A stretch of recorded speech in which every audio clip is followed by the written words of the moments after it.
ሰላም ሰላም ቤተሰቦቼ እንዴት ናችሁ? ሰላም ናችሁ? አሁን ትምህርታችን ምንድነው? ፌስቡክ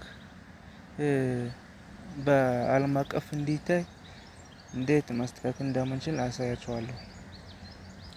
እሺ መጀመሪያ ወደ ፌስቡክ ነው የምትሄደው። ፌስቡክ ከከፈታችሁ በኋላ እዚህ ጋር 3 ጥብጥብ አለ። እሱን ክሊክ ታደርጋላችሁ። ከዛ ትንሽ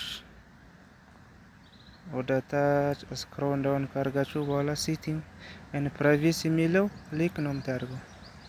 ከዛ ቀጣይ ደግሞ ሴቲንግ የሚለው ክሊክ ነው የምታደርገው። ከዛ በኋላ ዲፎልት ኦዲየንስ ሴቲንግ የሚለው ክሊክ ነው የምታደርገው። ከዛ በኋላ እዚህ ነው ወሳኝ ነገሮች። አሁን እዚህ ጋር ምንድነው ፐብሊክ የሚለው ዮር ኮረንት ሴቲንግ የሚለው ይሄ ነው ወሳኝ። ይሄ ነው እዚህ ፐብሊክ ማድረግ የምትችሉ ማለት ነው። እዚህ ሁለተኛ ደግሞ ፍሬንድ የሚለው ፍሬንድ እዚህ ካርጋችሁ ማለት ነው ለጓደኞቻችሁ ብቻ ነው የሚታየው። ሶስተኛ ደግሞ ኮስቶም የሚለው እዚህ ስታደርጉ ለደንበኞቻችሁ ብቻ ነው የሚታየው።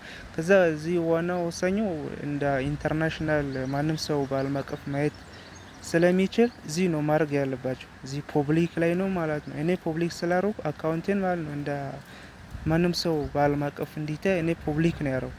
ከዛ እናንተም ፐብሊክ ነው የምታደርጉ። ከዛ ኔክስት ነው የምትለው እዚህ። ከዛ በኋላ ካርጋችሁ በኋላ ኮንፈርም ነው የምትሉት። ከኮንፈርም በኋላ ደን ዲፋልት ኦዲየንስ አፕዴት የሚለው ከዛ ደን ነው የምታደርጉት። ከዛ አልቀዋል ማለት ነው። ስለዚህ ቤተሰቦቼ ቪዲዮን ከተመቻችሁ ደግሞ ሳብስክራይብ ማድረግ እንዳትረሱ። ማንኛውም ጥያቄ ካላችሁ ኮሜንት ላይ መጠየቅ ትችላላችሁ። አመሰግናለሁ። ቻው